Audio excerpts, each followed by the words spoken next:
Getting your way or not. Hey guys, this is Andy with Mindset Matters More, and I want to share some insights with you about getting your way.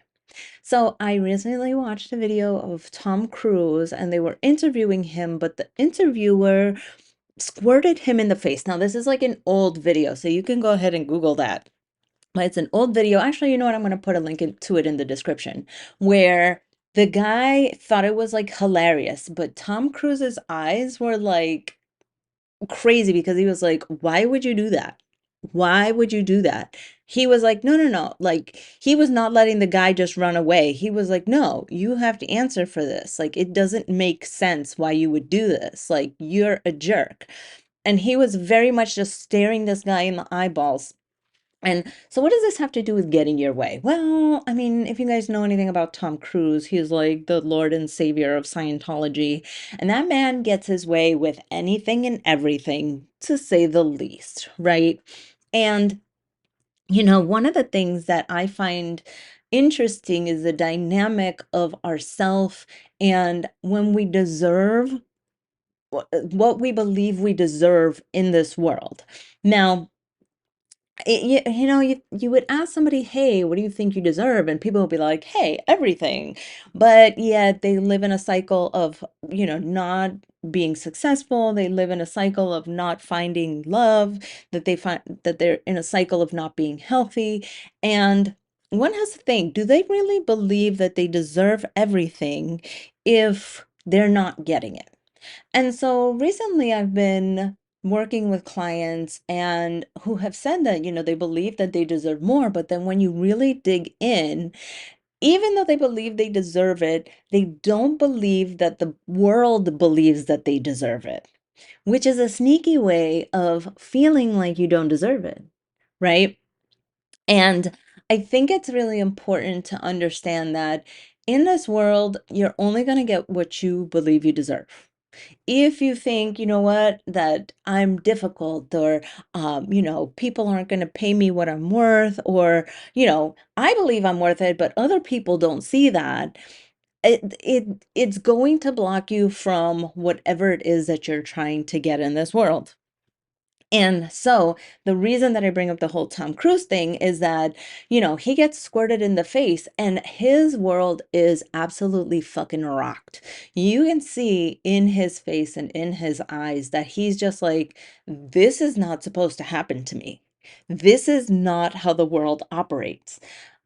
I've watched interviews about people who have left Scientology, and this isn't to knock Scientology. I really don't know anything about the goings on, whether, what their recounts are real or not, but, I can only go off the information that is given to me, right? So, he is pretty much catered to day in and day out, 24 hours a day, 7 days a week, 365 days a year, on leap year, 366 days.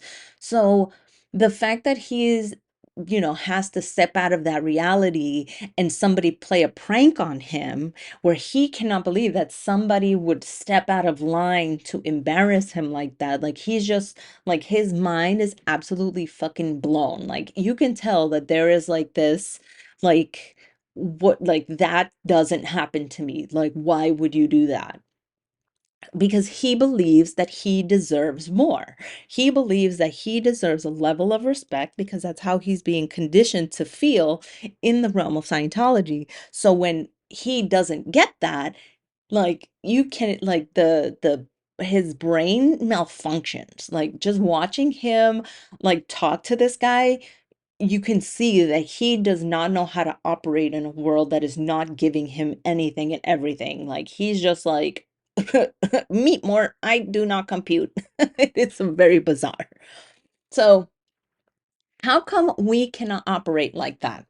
Now, I'm not saying that you have to like flip out when somebody plays a prank on you. Like, I don't think it's that stark. Why don't you believe that you are lovable? What are the things that you are telling yourself that you are not worthy of, or that it is not your time, that it is not your place, that people like you do not deserve it? What are the stories that you are telling yourself that are preventing you from expanding your life and your capacity, the love that you have? Like, what is it that you're telling yourself in this world?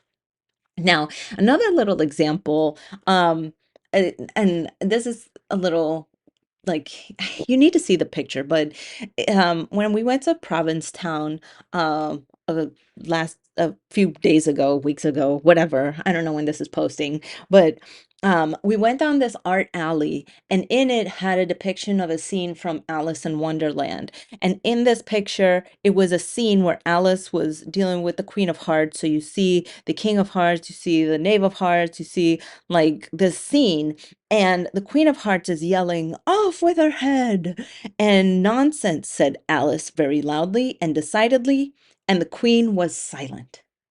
It's like when you stand up to these voices in your head that are telling you that no, you do not, you don't get it, and you stand up for yourself and say, with decided and being loud and being sure that no, that is not going to happen. I do not believe that. That is not real. That voice that is trying to cut you down at the head stays silent. And that's very hard to do because you have to figure out what it is about you that you are telling yourself that you are not capable of doing. And something that I've recently heard, well, not recently, but I mean, in my journey of self-discovery recent, um, something that I've heard is that, stop trying to prove yourself right. Stop looking for all the evidence of why you are right. Like, oh, I've messed up 100 times, so clearly I'm gonna mess up 101 times. Okay. Look for the evidence where you succeeded. Look for the evidence of the 100 times that you succeeded and be like, well, I've succeeded 100 times. Of course, I'm going to succeed 101 times. Like, start proving yourself wrong. All those voices in your head that tell you that you can't, that it's not for you, prove yourself wrong.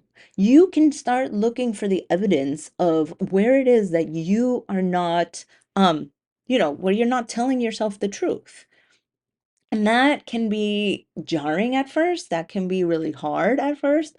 But if you start incorporating this as like a self practice where the minute that you start second guessing yourself or doubting yourself, and you're like, okay, well, let me look at the evidence and see where I can prove it wrong, how I can poke holes in my theory of I'm not good enough, I'm not smart enough, I'm not this enough, I'm not that enough. When you can start like really poking holes into that and making it a daily habit, a momentary habit, an hourly habit, when you guys start doing that, you're going to start seeing that more blessings are going to come into your life because you no longer accept the lies that you're telling yourself about not being good enough, smart enough, whatever enough.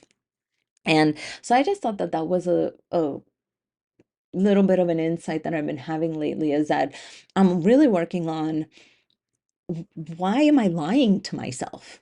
Where are these little lies coming from? Who told me this? And I was like, yes, that is correct. I believe that. Nobody told me that. These are the things that I have like made up myself. And this goes into the self-limiting beliefs that I got from, the things I saw when I was growing up, the things that I saw from friends and family, the things that I saw because of my own experiences, the things that I saw or believed because society told me, blah blah blah. And you know, it's time to stop lying to ourselves, y'all. It's time to stop that shit. So this is me trying to tell you, start proving yourself wrong. Don't look for evidence to prove yourself right. Okay, guys, that's it for today. I'm going to put a link in the description with that interview with Tom Cruise. I'm going to put in a link about how to journal my book, because journaling prayer meditation has been vital to my journey. My YouTube, go watch me over there too. With that, I'm going to let you guys go. Bye.